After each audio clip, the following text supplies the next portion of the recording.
नमस्कार। मेरा नाम है पीयूष अग्रवाल और मैं आपका स्वागत करता हूं कहानी जानी अनजानी के दूसरे एपिसोड में। अगर आपने इस कार्यक्रम का पहला एपिसोड सुना है और आप इतने दिनों से इंतजार कर रहे थे कि कब मैं और कहानियां लेकर आऊंगा, तो मैं आपसे क्षमा मांगना चाहता हूं। इस देरी, इस विलंब की कोई एक वजह हो तो मैं आपको जरूर बता देता। बस यही समझ लीजिए कि जिंदगी के भाग दौड़ में कहानियां कहीं गुम हो गई थी। और अब मुझे अगर यहाँ कोई वापस लाया है तो वो है आप लोगों के व्यूज़। जी हाँ, मैंने देखा कि मेरे पहले एपिसोड को आप लोगों ने किस तरह से सराहा है, किस तरह से उसका आनंद लिया है। और कहीं कहीं ये बात का आभास हुआ कि भाई, कहानियों का ये सिलसिला रुकना नहीं चाहिए। यहाँ तक कि आईट्यून्स पर दिव्या निधि जी ने एक रिव्यू भी छोड़ा है मेरे लिए। मैं उनका धन्यवाद करना चाहूँगा कि उन्होंने इतने ही प्यारे शब्द लिखे हैं मेरे उस पहले एपिसोड के बारे में। तो बिना और कोई विलंब किए चलिए शुरू करते हैं कहानियों का ये सिलसिला। तो आज की जो कहानी है उसके लेखक हैं श्री मथुरा कलौनी जी। मथुरा कलौनी जी को मैं पर्सनली जानता हूँ। ये बहुत ही उम्दा लेखक है और ये अभी बैंगलोर में रहते हैं। इन्होंने कई कहानियाँ, कुछ 150 कहानियाँ लिखी हैं। इन्होंने कुछ 25 से ऊपर नाटक लिखे हैं।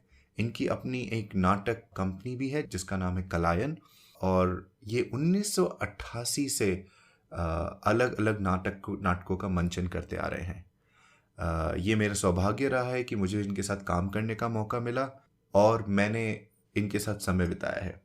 तो बस शुरुआत करने के लिए आज मैंने सोचा कि इन्हीं की एक कोई कहानी को आप लोगों तक पहुंचाया जाए। तो ये जो कहानी है, इस कहानी का नाम है ट्रैक सूट, और यह कहानी है इनकी एक किताब विश कन्या और 10 कहानियों से। तो कहानी शुरू करते हैं। Track suit. आजकल बाजार में इतने सुंदर सुंदर ट्रैक सूट मिलने लगे हैं कि मत पूछिए। मैचिंग स्ट्राइप्स, कंट्रास्टिंग स्ट्राइप्स और रंग इतने लुभावने कि हर एक सूट पर दिल आ जाता है। मैं ना कोई खिलाड़ी हूं और ना ही मुझे किसी खेल में रुचि है। दौड़ने और टहलने में भी कोई रुचि नहीं है। फिर भी मैं अपना मोह संवरण नहीं कर पाया और एक दिन एक ट्रैक सूट खरीदकर घर ले आया। ले तो आया, पर उसको पहनकर ना तो मैं किसी के घर जा सकता था और ना ही उसे पहनकर सो सकता था। इसलिए इसका इस्तेमाल करने के लिए मैंने प्रातः भ्रमण में जाने का निर्णय लिया। 2-3 प्रयत्नों के बाद एक दिन मैं ठीक समय पर उठ ही गया और ट्रैक सूट पहनकर प्रातः भ्रमण के लिए निकला। जिस प्रकार सिर मुड़ाते ही किसी के सिर पर ओले गिरे थे, उसी प्रकार प्रातः भ्रमण को निकलते ही मेरी मुठभेड़ देविका से हो गई। देविका नियमित रूप से सुबह दौड़ने वालों में से एक है। उसने मुझे देखा तो सीधे मेरे पास चली आई। उसको अनदेखा करके वहां से बच निकलना संभव ना था। उसने आते ही कहा, वाह महेश, आखिर तुमने शुरू कर ही दिया सुबह दौड़ना। हाँ, मैंने कहा। तब मैंने कहा था तो तुम अड़ियल टट्टू की तरह अड़ गए थे। हाँ, क्या हाँ लगा रखा है? मेरे सामने कैसी झिझक? मैं तो तुम्हारी शुभचिंतक हूं। हाँ, रियली महेश? उसने अपना सिर हिलाते हुए कहा। उसके इस तरह सिर हिलाने पर मैं समझा अब वह मुझसे निराश होकर अपने रास्ते चली जाएगी। पर मेरी ऐसी किस्मत कहाँ कि वह चली जाती। अपनी कमर पर हाथ रखकर वह मेरे सामने हो गई और जैसे छोटे बच्चों से पूछते हैं वैसे ही उसने मुझसे पूछा, आजकल क्या कर रहे हो? उसके सामने बड़े बड़ों की बोलती बंद हो जाती है तो मेरी क्या बिसात। कुछ नहीं। तुम्हें एक बात बताऊं, मुझे बहुत ही प्रसन्नता हुई तुमको सुबह सुबह ट्रैक सूट पहने देख। अच्छा बताओ, गोल्फ खेलोगे? गोल्फ? उसकी विचारधारा मेरी समझ में नहीं आई। आजकल मैं हर इतवार को गोल्फ खेलने जाती हूं। तुम चाहो तो मेरे साथ चल सकते हो। नहीं नहीं, थैंक यू, पर नहीं, मैंने जल्दी से कहा। अरे इसमें हिचकिचाने की क्या बात है? मुझसे कैसी हिचक? देखो, मैं अगले इतवार को तुम्हें लेने आऊंगी। तैयार रहना, ठीक 10 बजे। अरे नहीं नहीं देविका, मैंने विरोध करने का प्रयत्न किया। बस बस, अब इस संबंध में कुछ कहने की जरूरत नहीं है। अभी चलो तुम्हारे घर की ओर दौड़ लगाते हैं। मेरे लिए चक्कर लंबा पड़ेगा, पर कोई बात नहीं है। मैं तुम्हें पहुंचाकर चल दूंगी। नहीं तो देर हो जाएगी। आज मेरा मैच है ना, टेनिस का, अभी आधे घंटे बाद। और क्या करता, उसके पीछे पीछे दौड़ने लगा। हांफते हांफते घर पहुंचा। देविका एक बहुत ही सक्रिय और तंदुरुस्त लड़की है। लाइफ बॉय साबुन से नहाती है या नहीं, यह तो मुझे नहीं मालूम है, पर वह तंदुरुस्ती का जीता जागता विज्ञापन है। जीता जागता की जगह दौड़ता भागता विज्ञापन कहना चाहिए। बैडमिंटन की वह स्टेट चैंपियन है। शौक के तौर पर वह सभी खेल खेलती है। रूप के मामले में भी वह ठीक ठाक है। 3 साल पहले हम लोग एक पिकनिक पे गए थे। वहीं पिकनिक की मस्ती में एक असावधान क्षण में मैं उससे कह बैठा कि मैं उससे प्यार करता हूं। बस देविका ने मेरा जीवन अपने हाथ में ले लिया। मेरी दिनचर्या में हस्तक्षेप किया गया। मेरे खान पान पर पाबंदी लगाई गई। एक वाक्य में कहूं तो उसने मेरा जीना दुभर कर दिया। खेलों में मेरी रुचि नहीं है। वैसे देखा जाए तो खेलों में ऐसा रखा क्या है कि उसमें किसी को रुचि पैदा करने की आवश्यकता पड़े। हर एक खेल में एक बॉल या गेंद होती है, जिसे खेल के नाम पर कोई लतियाता है तो कोई डंडे मारता है। बस लगी रहती है 2 टीमें एक गेंद के पीछे। ऐसे दृश्य में कोई आनंद खोज पाना मेरे वश में नहीं था। मैंने देविका से कहा भी था, पर वह कहां सुनने वाली हुई। बस हर छोटे बड़े खेल में मुझे ले जाती थी। मुझे अपने सांचे में ढालने की कोई तरकीब उसने नहीं छोड़ी थी। मैं भी करता गया जो वो कहती गई। उससे प्यार का इजहार करने का प्रायश्चित जो करना था। बस एक जगह देविका फेल हो गई। वह मुझे सुबह नहीं दौड़ा पाई। मैं समय पर कभी उठ ही नहीं पाता था। देविका को ऐसा पति स्वक्रिय नहीं था जो सुबह नहीं दौड़ता हो। उसने संबंध विच्छेद कर दिया और मैंने राहत की सांस ली। और अब उसने मुझे सुबह टहलते देखा। मुझे घर तक पहुंचाने आई। इतवार को मुझे गोल्फ खेलने के लिए ले जाएगी। जिस कोण से भी देखो खतरा ही खतरा। कैसी दृष्टि से देख रही थी वो मुझे, याद करते ही बदन में झुरझुरी सी हो रही है। ऐसा नहीं है कि मैंने प्रेम को एकदम भुला दिया है। प्रेम कहिए या प्यार, वही तो था जिसने मुझे मजबूर किया था कि मैं देविका से कहूं कि मैं उससे प्यार करता हूं। आखिर आखिर है क्या ये प्यार? मेरे हिसाब से प्यार एक भावनात्मक क्षण है। आज से सहस्त्र वर्ष पहले जब प्यार का आविष्कार हुआ था, तब लोगों के पास कामकाज तो अधिक था नहीं। पूरा का पूरा जीवन होता था उनके पास भावना में बहने के लिए। तभी शायद कहा गया होगा कि प्रेम ही जीवन है। पर आजकल की भागम भाग में प्रेम के लिए केवल क्षण ही उपलब्ध है। लड़का लड़की भावना वातावरण आदि जब सही मात्रा में मिक्स होते हैं तो झट से प्यार हो जाता है। अगले ही क्षण जब वातावरण में किसी भी कारण थोड़ा सा बदलाव आता है तो मिक्सचर बिगड़ जाता है। मिक्सचर बिगड़ा तो प्यार समाप्त। आप समझ गए होंगे कि एक समय था कि जब मुझे देविका से प्यार हुआ था, और एक समय अब है जब मुझे देविका से प्यार नहीं है। अभी परिस्थिति यह थी कि मिक्सचर देविका के लिए एकदम सही हो रहा था और उसे मुझ पर प्यार आ रहा था। इस मिक्सचर का महत्वपूर्ण अंग था मेरा ट्रैक सूट। ट्रैक सूट की ऐसी की तैसी मैंने निर्णय लिया, प्रातः भ्रमण बंद तुरंत। वह ट्रैक सूट मैंने बिशन सिंह को दे दिया। बिशन सिंह देविका के खेतों में काम करता है, मेरे भी कुछ काम कर देता है, इसलिए मैंने वो ट्रैक सूट उसे दे दिया। बिशन सिंह ट्रैक सूट लेने को तैयार ही नहीं हो रहा था। कह रहा था कि ट्रैक सूट लेकर क्या करेगा।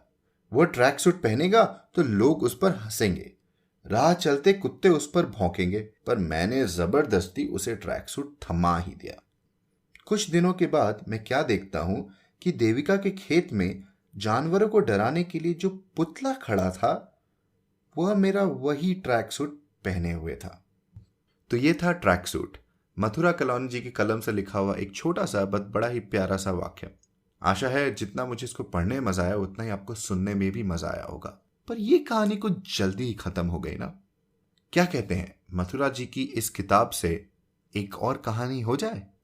वैसे तो कई कहानियां हैं इस किताब में, लेकिन मैं सोच रहा हूं कि एक और छोटी ऐसी गुदगुदाती हुई कहानी को चुना जाए। पर उससे पहले मथुरा जी के बारे में थोड़ा और। तो मथुरा जी जो है वो पहाड़ों में पले बड़े हैं, इसलिए कई बार उनकी कहानियों में आपको उत्तराखंड का वर्णन दिखाई देगा। उन्होंने उत्तराखंड के ऊपर बहुत कई नाटक भी लिखे हैं। उनमें से एक नाटक है कब होगी भेंट। बस अब इसी के साथ चलिए पढ़ते हैं उनकी एक और कहानी। ये कहानी भी छोटी सी प्यारी सी है और इस कहानी का नाम है मोहिनी मूरत। प्रिया में वे सभी गुण थे जो एक ऑफिस असिस्टेंट के पद के लिए आवश्यक होते हैं। मोहनी मूरत और सोहनी सूरत, प्रचुर मेघा, सभी कुछ ठीक ठाक और सुंदर। रिक्त पद के लिए उसका चयन हो गया। सच बोलूं तो मैं नहीं चाहता था कि ऑफिस असिस्टेंट के पद के लिए प्रिया का चयन हो। मेरे लंबे अनुभव ने मुझे सिखाया है कि यदि कोई कन्या आपकी अधिनष्ट हो और प्रिया जैसी संघातिक रूपवती हो, तो वह अपने रूप के दम पर इस तरह लिप्त होती हैं कि अंग्रेजी में पेन इन द इंक यानी गर्दन का दर्द और हिंदी में सर का दर्द साबित होती। परंतु मेरा सौभाग्य कि प्रिया के संबंध में मेरे भय एकदम व्यर्थ सिद्ध हुए। वह एक आडंबर विहीन, परिश्रमी और कार्यकुशल लड़की निकली। हम कभी कितना गलत सोचते हैं। एक दिन प्रिया एक विचित्र अनुरोध लेकर मेरे पास आई। वह ऑफिस के लेडीज टॉयलेट में एक फुल लेंथ आईना चाहती थी। पहले तो मुझे समझ में नहीं आया कि वह क्या चाहती है। जब समझ में आया तो विश्वास नहीं हुआ। यानी एक ऑफिस में पूरे शरीर को दर्शाने वाला आईना किसने देखा सुना है। मैंने हंसकर उसे कहा कि वह पूरे आईने को भूल जाए और वॉश बेसिन के ऊपर से जो छोटा आईना है उसी से काम चलाए।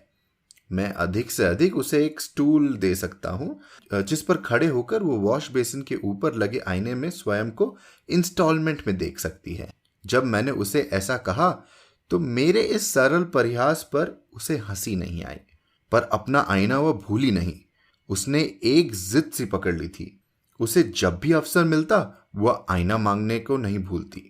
उसके बार बार मांगने से मैं इस तरह द्रवित हो गया था कि यदि मैं कहीं का राजा होता तो उसे खुशी खुशी अपना आधा राज्य उसे दे देता। मैंने बड़ी मुश्किल से उससे विश्वास दिलाया कि ऑफिस में लेडीज टॉयलेट में फुल लेंथ आईना लगवाना मेरे अधिकार क्षेत्र से बाहर है। अब वह यह अनुरोध करने लगी कि मैं मैनेजर के पास जाऊं। असंभव, मैंने कहा। अपने बॉल पॉइंट पेन के लिए जब भी मुझे नए रिफिल की आवश्यकता पड़ती है, मुझे उसे पुराना इस्तेमाल किया हुआ रिफिल दिखाना पड़ता है, तब जाकर वो नया रिफिल सैंक्शन करता है। हमारा मैनेजर इस कदर कंजूस है। अब मैं उसे टॉयलेट में पूरे आईने की बात करूं तो शायद उसकी हृदय गति ही रुक जाए। मेरी बात पर प्रिया को विश्वास नहीं हुआ। उसने मुझसे पूछा, मैं जाऊं मैनेजर के पास? उसका ऐसा कहना मुझे कहीं छू गया। यह उसकी अच्छी प्रकृति थी कि उसने पहले मुझसे पूछा, नहीं तो उसके जैसे मोहनी मूरत सोहनी सूरत लड़कियां सीधा चेयरमैन के ऑफिस में जा सकती हैं। एक अदना मैनेजर की क्या बिसात। पर मैं अपने मैनेजर को अच्छी तरह जानता था। उसके जैसा शुष्क प्रकृति वाला व्यक्ति शायद ही कहीं हो। उसमें रस के नाम पर था रेगिस्तान ही रेगिस्तान। प्रिया के सोहनी सूरत से भी वह नहीं प्रभावित होने वाला था। उससे 6 आईने के लिए कहना, मैंने राय दी। 6 क्यों? मुझे तो केवल 1 चाहिए, प्रिया ने कहा। मुझे मालूम था कि वह ऐसा ही कहेगी। इस ऑफिस में यदि किसी एक वस्तु की आवश्यकता होती है तो 6 मांगनी पड़ती है। मुझे मालूम है, मैनेजर के खानदान में मोल भाव करने की बड़ी पुरानी परंपरा है। मेरी मानो 6 मांगना। यदि उसका मूड ठीक रहा तो शायद तुम्हें 1 आईना सैंक्शन कर दे। Good luck. प्रिया मैनेजर के कमरे में गई और 5 मिनटों में ही बाहर आ गई। उसके चेहरे के भाव देखकर मैं समझ गया कि उसे सफलता नहीं मिली। मुझे उसके ऊपर अपार दया आई। भगवान ने उसे इतनी मोहनी सूरत दी है, पर क्या फायदा? इतिहास साक्षी है कि अच्छी सूरत के कारण लोग राजपाट छोड़ देते हैं, पर यहां एक कंजूस मैनेजर की मुट्ठी से प्रिया एक साधारण आईना नहीं छुड़ा पाई। भले ही उसमें रूप का दंभ न हो, पर उसके स्वाभिमान को तो ठेस पहुंचनी ही थी। यह क्या हो गया? मेरी तो समझ में भी नहीं आ रहा, उसने खोए हुए अंदाज में कहा। टेक इट इजी प्रिया, तुम चिंता ना करो, मैं कुछ ना कुछ करूंगा तुम्हारे आईने के लिए। मैंने उसे दिलासा देने का प्रयत्न किया। नहीं, तुम समझ नहीं रहे हो। मैनेजर ने मुझे 6 आईने सैंक्शन कर दिए। कहानी समाप्त। तो यह थी 2 कहानियां मथुरा कलौनी जी की किताब विष कन्या और 10 कहानियों से। जैसा कि मैंने कहा कि मैंने खासकर इस एपिसोड के लिए 2 छोटी लेकिन रोमांचक कहानियां चुनी। इस किताब में और भी बड़ी अच्छी बड़ी लुभावनी कहानियां हैं। कुछ गांव से है, कुछ पहाड़ों की है, अलग अलग तरह के लोगों की है। बस मैंने समझा कि आज के इस एपिसोड में हम कुछ ऐसी कहानियाँ चुने जो कि थोड़ी सिटी लाइफ, थोड़े शहरी लोग और हमारे रेगुलर लाइफ से मिलती जुलती हो। आशा है आप लोगों को ये कहानियाँ पसंद आई। मुझे ये जानकर बहुत ही खुशी होगी कि आपको ये एपिसोड कैसा लगा। हो सके तो जैसे दिव्या जी ने रिव्यू दिया है आईट्यून्स पर, आप भी अपने रिव्यूज़ छोड़िए। आईट्यून्स पर जाकर आप इस पॉडकास्ट को सब्सक्राइब कीजिए और अपना रिव्यू भी लिखिए। उससे क्या है कि मुझे भी प्रेरणा मिलेगी कि मैं और कहानियाँ डालूँ। अगली कहानी में ये आपको ज़रूर विश्वास दिला सकता हूँ कि इतने देर, इतने विलंब के बाद नहीं आएगी। और अगर आप मुझे डायरेक्टली लिखना चाहते हैं तो मुझे आप ईमेल कर सकते हैं। मेरा ईमेल आईडी है hello @piyushagarwal.com piyushagarwal.com। मैं आप लोगों के ईमेल्स का इंतज़ार करूँगा। और अगर आप लोगों के पास कोई कहानी है जो आप चाहते हैं कि मैं कहानी जानी अनजानी के किसी एक एपिसोड में सुनाऊँ, तो मुझे ज़रूर बताइए। मुझे बड़ा ही आनंद आता है नई कहानियाँ सुनाने में, और मैं आशा करूँगा कि मैं आपकी चयन की हुई कहानियाँ और लोगों तक पहुँचा पाऊँ। इसी के साथ आज का एपिसोड समाप्त करते हैं। सुनने के लिए बहुत बहुत धन्यवाद। आशा है आप यूं ही बने रहेंगे।